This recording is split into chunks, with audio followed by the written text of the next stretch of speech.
All right, so this is a suggestion via a channel member. The name of the video is New York City is offering free tickets to migrants to flee the city. All right, let's go ahead and check this out. All this sounds like to me is that now more money coming out of the coffers of Manhattan. But let's go. Christopher, look at the pictures we're showing on TV. Right? I mean, the number of people who are coming and headed our way. We're told it's 3 additional caravans. Do you have any idea in terms of where that stands? Are they waiting until after the election? That's exactly what they're doing. There's hundreds of thousands right now, Maria, in southern Mexico, just waiting for the election. They want to see what's going to happen. Obviously, before they actually make their way to the border. And it all goes back to leadership and having strong leadership in the United States that's going to put pressure on Mexico to keep these caravans or keep any potential illegal immigrants from making this journey. But yet we're not seeing that. We haven't seen that in the last 2.5 years. And just to go back to my point earlier, when we talked about hiding the negative optics, well, of course, the federal government has been also allowing illegal immigrants through the use of the CBP-1 app and also these direct flights from some of these countries, Cuba, Haiti, Nicaragua, and Venezuela, directly into the United States. Right. I mean, listen, the CBP-1 app, the individuals that are using this application are not illegal. They are, in fact, legal. So bringing them up in this conversation is completely irrelevant in this specific conversation. But the individuals that are walking down this line, down here, right, this is the issue. Okay? Let's get it. Some of these countries, Cuba, Haiti, Nicaragua, and Venezuela, directly into the United States.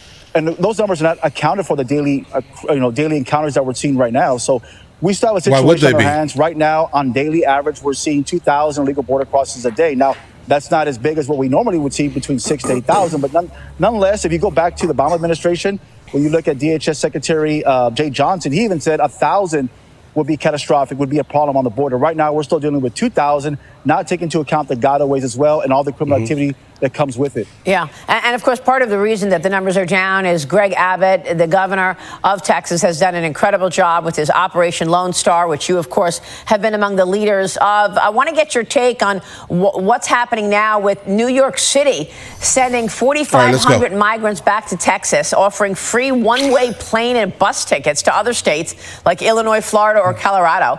New York spent nearly $14 million on the reticketing program as of July. So Abbott sends migrants to New York, then New York spends all this money, millions, to send them back to Texas. The big football capital has spent more than $6 billion total on this migrant crisis, Lieutenant. What are your thoughts? Have you felt the impact of those migrants from New York City being sent back to Texas? We have not, Maria, and I don't believe we've seen that as of yet, but I know the governor has a plan in place to take care of that issue. And it goes back to politics again. Now New York has seen that they can't handle the situation because not only just the amount of people, but also economically as well. So I can tell you for a fact that in Texas, the governor's made it very clear, Governor Abbott's made it very clear that, we're not going to allow illegal immigrants into the state of Texas, especially if they're not allowed to be here. We're going to continue busing them to these sanctuary cities because, again, these are sanctuary cities. They did welcome these illegal immigrants from day one, so they should accept them and provide them all the resources they need. Right. Yeah, but I'm pretty sure New York City is not calling themselves Sanctuary City any longer, at least. I mean, the leadership is all like, we're sick of this, enough of this, right? Maybe the people of Manhattan are probably, some of them are probably like, you know what, let's continue calling ourselves that. But I'm pretty sure the leadership is basically done with this nonsense. Hence the reason why they're now shipping people back to Texas. Now, I'm not really sure I'm a fan of the use, the act of using people specifically as this type of fodder. That's a little wild. But if we had better security at the border to begin with, we would not really actually be in this situation, right? So I think we just need a better solution, and this better solution is going to have to come from the White House completely. Because, states versus states are going to start having kerfuffles, and we don't really need New York and the state of Texas to, we don't need another civil war type of thing. Suddenly, it's not a sanctuary city all of a sudden, as they want to send the people back to Texas. Joe Borelli, jump in here. Yeah, Lieutenant, we're 6 days away from an election, and by some accounts, Donald Trump is poised to win. Is Texas Department of Public Safety, are you guys concerned that the Biden-Harris administration will actually open the floodgates for the last 2 months of their presidential term? Is that something you guys are preparing for? That's a great question. Of course, and that's why, as Maria mentioned, when we look at the number of illegal border crossings down in the state of Texas, it's not because of the federal government, what they've done. It's because of what we've done in Texas. Our state troopers, our National Guard soldiers, we have gotten border crossings down 88% in the state of Texas. So we remain proactive. That's great. Our posture has not changed on the border. We still have thousands of National Guard soldiers, state troopers. So we remain proactive, and we're ready for anything that may come our way, especially a potential surge after November 5th. So we're monitoring that closely with our partners, as well as gathering intelligence. Bro, these numbers are nuts. We've dealt with a situation before. If you look back in 2021 with the Haitians, 17,000 plus, we were able to deploy over 600 state troopers in a moment's notice to secure that area, and we'll do the same right now moving forward. So again, our posture has not changed. We remain proactive, and we'll continue reinforcing any areas along the border that we see as vulnerabilities. Well, of course, and one of the most serious and scary parts of all of this is the national security element. And authorities are warning that those caravans that we just talked about are being extorted by the Venezuelan gang Tren de Aragua. The Texas Department of Homeland Security is using taxpayer money to put up these billboards. One of the billboards says this: "Your brother in immigration custody has rights. We're here to help." Immigrations and Customs Enforcement and Border Patrol sources told Fox News they're furious about these billboards, calling the ads insulting and saying that they feel like they work against them. Many say that their agency are already working with limited funding and resources. What about the element of this Venezuelan gang Tren de Aragua? Have you had any impact or? Okay, really quickly. So I see the sign, and I'm looking at the sign. I'm trying to just fully grasp what's actually going on here. Obviously, fill in the blank. Right? In immigration custody has rights. Okay, so now, yeah, right. Like if you want things to change, you have to change legislation, right? Because in fact, they do, right? I'm obviously not the same exact rights that we as American citizens have, right? But they do, right? Engagement with any of the members? Like good or bad, you have to, if you want that to change, you need to make sure you, vote the correct people in and stop voting against your literal interests, guys.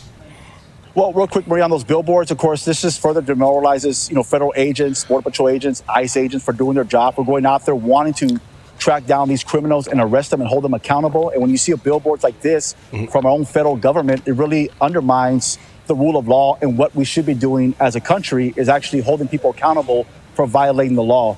As far as Tren de Aragua, in Texas, Governor Abbott, he's the only one that I know of right now in the state or in the country, as far as a governor or in the state of Texas, actually holding Tren de Aragua, TDA, accountable for their actions, actually designate them as a foreign terrorist organization. No other state or other governor has done that, and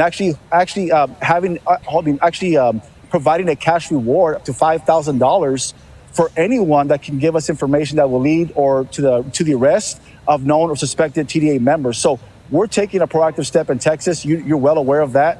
And of course, we want to track down this gang because they're starting to infiltrate not only Texas, but also the entire country. And they do have affiliation with the Mexican drug cartels as well, because they are involved in human smuggling, trafficking, extortion, prostitution, and also even murder. Unbelievable. Lieutenant, good to talk with you. Thanks very much for all of your efforts.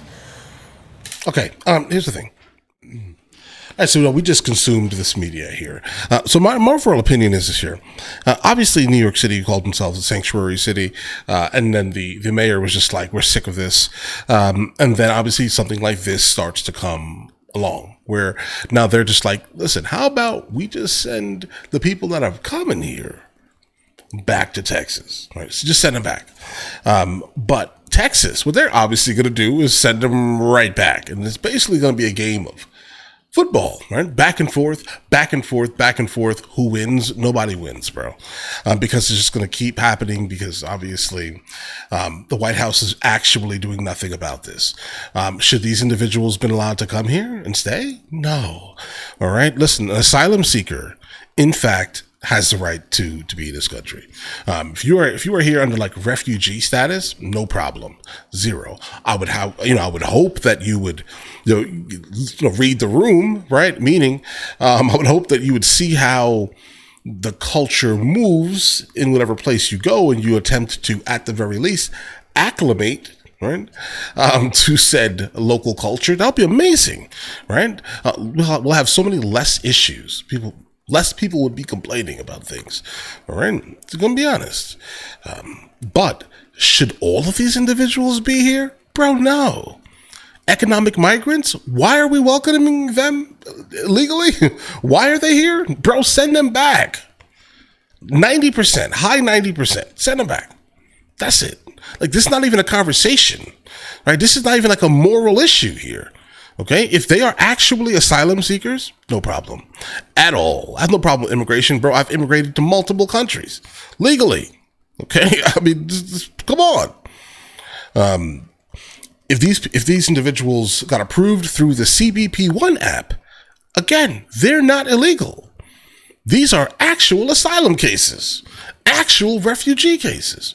No problem. None. Zero issue. But again, same thing goes for these individuals. Like, listen, I would hope that you would want to read the room. You get what I'm saying here? Read the room. At the very least. But either way, guys, listen. Hopefully, whoever wins will do something about this seriously and not just allow more of this nonsense to happen. Okay, because I'm not sure we can go another 4 years with this. All right. A lot of our cities are absolutely being bombarded by this. The budgets are being destroyed by it. Excuse me.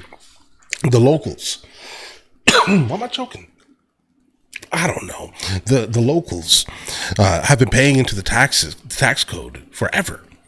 And now parks are being overrun, being used for migrant shelters, schools, old schools that should have been brought back for the sole purpose of, putting education back into certain areas are now being overtaken, right? Now these are now migrant shelters. Guys, come on. All right. You can't say you don't have the money. Some cities, at least, have been saying for decades now, hey, we don't have the money to fix this. But as soon as this happened, you now have all the money in the world to give all the money in the world to all these people that are coming here illicitly. That's a wild one. Like, do you think that your constituents are going to be completely happy with this? That's crazy, bro. They're not. They're not going to be happy. But all right, listen, you guys all have an absolutely amazing day. Enjoy your day thoroughly. Guys, before we go, are you guys subscribed to the other channels? Logical Movie Reviews with Mr. L. Boyd along with Mr. L. Boyd Music. Both are found in the description. Check it out.